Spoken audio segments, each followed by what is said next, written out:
इस क्वेश्चन के एक्चुअली आपके पास दो आंसर्स आएंगे, लेकिन उनमें से एक आंसर हमारा वैलिड आंसर होगा और एक आंसर जो है वो वैलिड नहीं होगा।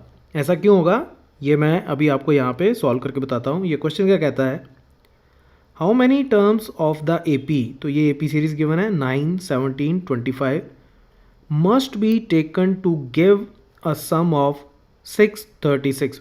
वो कहता है कि इस AP सीरीज़ की कितनी टर्म्स को हम लें और उनका सम करें तो वो सम जो है वो 636 आ जाए। ठीक है, तो हमें नहीं पता कितनी टर्म्स हम लेंगे, 10 लेंगे, 20 लेंगे, 50 लेंगे। ठीक है, तो हम ये मान लेते हैं कि पहली n टर्म्स का सम जो है वो कितना है 636। तो हम ये मान लेते हैं कि लेट Sn, तो पहली n टर्म्स का सम जो है वो 636 है। ठीक है, अच्छा अब ये AP सीरीज़ है तो इसमें फर्स्ट टर्म क्या बन रही है हमारी, फर्स्ट टर्म है 9 और कॉमन डिफरेंस D क्या है 17 minus 9 which is equal to 8। तो फर्स्ट टर्म आ गई, कॉमन डिफरेंस आ गया, सम पता है मुझे कितना है n टर्म्स का।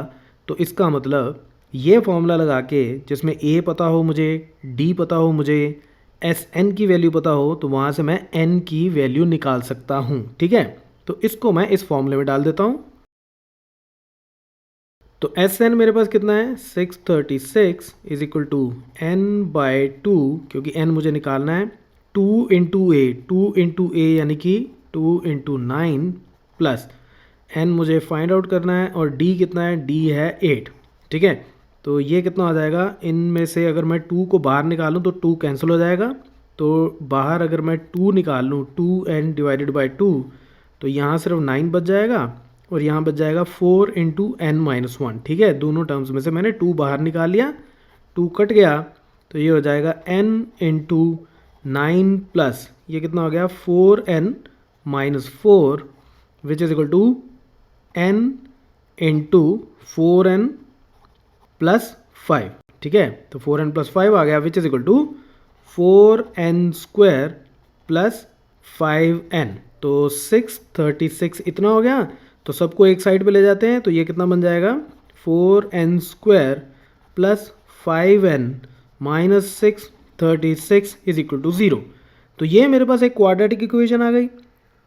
अब इस क्वाड्रेटिक इक्वेशन को जब मैं सॉल्व करूंगा तो मेरे पास n की दो वैल्यूज़ आ सकती हैं, तो मैं इसको bye splitting the middle term इसको सॉल्व करता हूँ। तो bye splitting the middle term में हम क्या करते हैं कि इसका कोफिशिएंट n स्क्वायर का और जो कांस्टेंट टर्म है इसको मल्टीप्लाई करते हैं, तो यानी कि ये 4 इंटू 636 और फिर इनकी प्राइम फैक्टराइजेशन कर लेंगे। तो इसकी प्राइम फैक्टराइजेशन है 2 इंटू 2, 636 की कितनी हो जाएगी प्राइम फैक्टराइजेशन, वो मैं यहाँ कर देता हूँ 636। ये सबसे पहले 2 पे डिवाइड होगा तो ये हो जाएगा 3 1 8, फिर से 2 पे जा रहा है 1 5 9, अब ये 2 पे नहीं जाएगा 3 पे जाएगा तो ये आ जाएगा 5 एंड 3, ये प्राइम नंबर है तो अब ये सिर्फ 53 पे ही जाएगा इंटू 1। ठीक है, तो 636 को मैं लिख सकता हूँ 2 into 2 into 3 into 53, 2 into 2 into 3 into 53। ठीक है, तो ये प्राइम फैक्टराइजेशन हो गई दिस इंटू दिस की।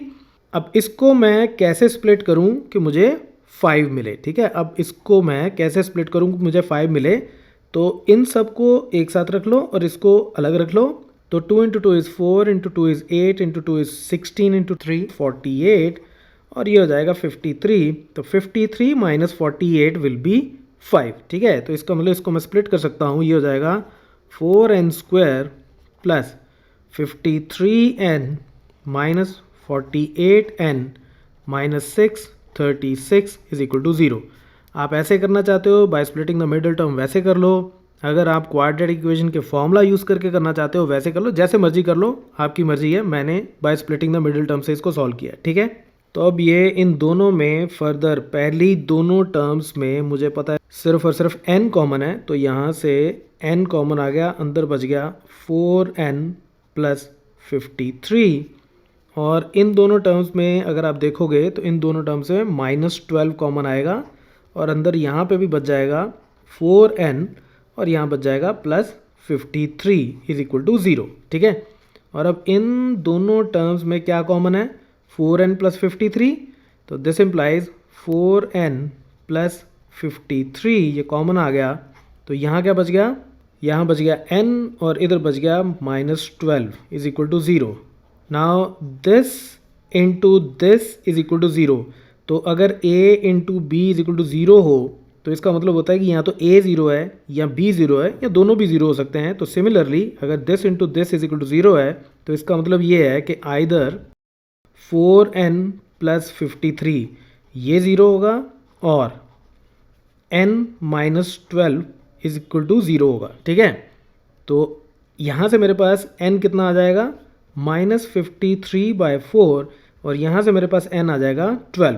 ठीक है, अब ये ऑप्शन तो हो नहीं सकती क्योंकि n जो है, n की वैल्यू यानी कि नंबर ऑफ टर्म्स ना तो नेगेटिव हो सकती हैं और ना ही फ्रैक्शंस में हो सकती हैं, क्योंकि नंबर ऑफ टर्म्स तो 1 2 3 4 ऐसे ही कुछ हो सकती हैं, तो ये ना तो नेगेटिव हो सकती हैं ना ही फ्रैक्शन में हो सकती हैं, तो इसलिए ये वाली वैल्यू जो है ये वैलिड नहीं है।